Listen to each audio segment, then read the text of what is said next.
toi Globetrotter et bienvenue ici à la case des Globetrotters. Je reçois Patrick Kernen.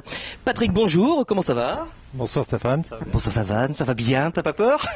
Pas du tout. C'est ta première interview?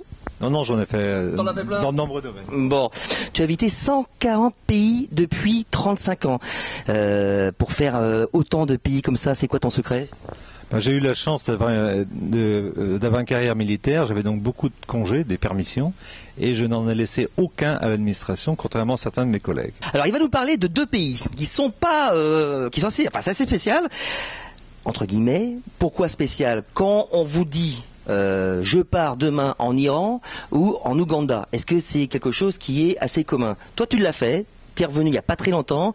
On va parler d'abord dans un premier temps de l'Ouganda. Pourquoi tu es parti en Ouganda?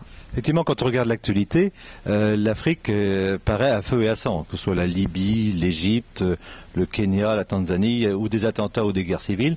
Donc les gens ont peur. Et moi, même qui ai beaucoup d'expérience, j'ai toujours l'anxiété de partir dans les pays africains. À cause de quoi? À cause des maladies? À cause de l'instabilité géopolitique? Non, je crois que simplement la vie là-bas, la vie d'un humain n'a pas beaucoup de prix, pas beaucoup d'importance. On peut vite être tué. Ça m'est arrivé d'ailleurs au Zimbabwe il y a 30 ans. J'aurais pu être tué avec des baïonnettes dans un bus. Alors pourquoi tu pars là-bas si tu as failli te faire tuer? Mais là, je pense que l'Ouganda est sûr maintenant. L'Ouganda est sûr et on peut voyager façon Globetrotter, tu le confirmes? Ah oui, on peut prendre des minibus, des bus longue distance, ce qu'on appelle aussi des body-body, c'est-à-dire que vous vous asseyez à l'arrière d'une mobilette à 2 places, et puis vous faites le trajet avec votre sac à dos devant le conducteur ou sur votre dos selon votre convenance, et on peut le faire sur 5, 10, 30 km. Et c'est cher de partir là-bas, le budget pour partir en Ouganda? Le budget, c'est surtout l'avion pour y aller, parce que les pays africains sont assez mal desservis, il y a très peu de concurrence. Donc le ticket, je crois, m'a coûté 800 €, et sur place, les 15 jours ont dû me coûter 500 €. D'accord. Alors quand on part en Ouganda, on pense à gorilles dans la brume notamment. Est-ce que tu en as vu des gros? J'en ai vu aucun, et j'ai choisi de ne pas en voir, de ne pas faire la démarche d'aller voir.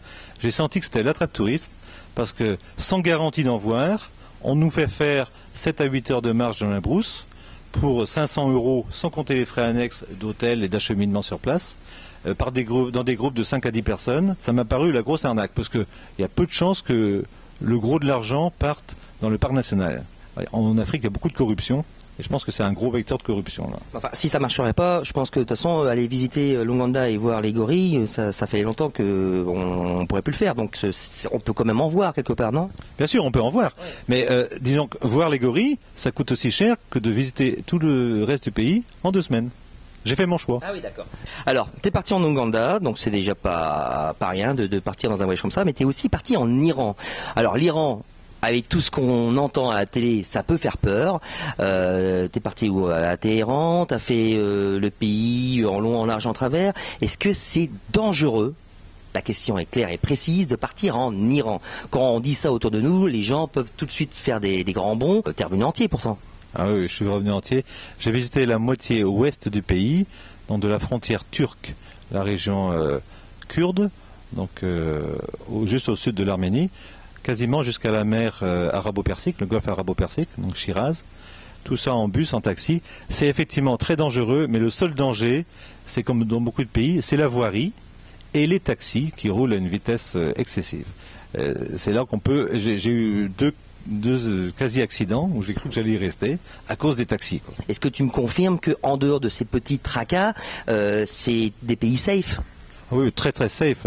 Les gens sont comment, concrètement? Est-ce qu'ils sont accueillants ou pas? Ils sont très accueillants, je dirais aussi accueillants que les Turcs.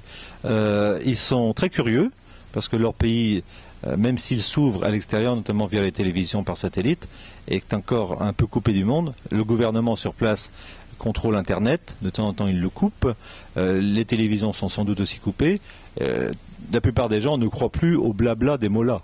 D'accord. Mais il y a beaucoup de choses à voir. Est-ce qu'il y a, a priori, c'est quand même un pays qui est riche en culture, qui a une histoire vraiment incroyable. On peut facilement accéder aux sites de visite, aux vestiges? 3000 ans d'histoire, c'est l'Iran. Alors quand les États-Unis veulent donner des leçons d'histoire aux Iraniens, ça me fait un peu rire. 200 années d'un côté, 3000 de l'autre. Persépolis, c'est le résumé de l'histoire de l'Empire perse. On peut encore voir les tombeaux des rois perses, parce que Alexandre le Grand a tout détruit sur place. Il a tout réduit en fumée, les superstructures des temples, il ne reste plus que les hauts reliefs et les tombeaux qu'on peut voir en sculpture dans les rochers. Mais en niveau administratif, pour rentrer dans le pays, est-ce que c'est la croix et la bannière ou au contraire c'est très simple? Malgré le fait qu'ils disent que c'est simple, c'est plus simple qu'il y a 1 ou 2 ans. Parce que le gouvernement iranien, qui est en pleine tractation avec les pays de l'ONU, ce gouvernement veut donner des gages de bonne volonté en assouplissant les visas, entre autres. Il y a eu une ouverture depuis 1 an, j'en ai un peu profité, mais c'est toujours un peu difficile. Il faut toujours avoir un intermédiaire en Iran via un intermédiaire en France pour avoir son visa. Et donc finalement ça coûte assez cher en temps, quoi. Alors, à ton retour d'un voyage comme ça en Ouganda ou en Iran, est-ce que les gens te voient différemment? C'est-à-dire qu'avant de partir, ils te prennent pour un fou, au retour encore plus fou ou pas? Ou au contraire, ils ont peut-être l'habitude? Voilà, ils ont l'habitude de me voir partir et revenir sain et sauf, donc notamment ma famille ne s'inquiète pas beaucoup. Hein. Donc finalement, l'Iran, l'Ouganda, idées reçues, dangereux, tout ça, au contraire, il faut y aller, il faut profiter d'un pays pareil? Il faut surtout profiter des pays quand personne n'y va. En Ouganda, 70 000 touristes par an, y compris les expatriés. Et en Iran, ce sont essentiellement des touristes musulmans qui y vont. Il n'y a pas beaucoup de touristes occidentaux. Donc allez-y, il n'y a aucun souci.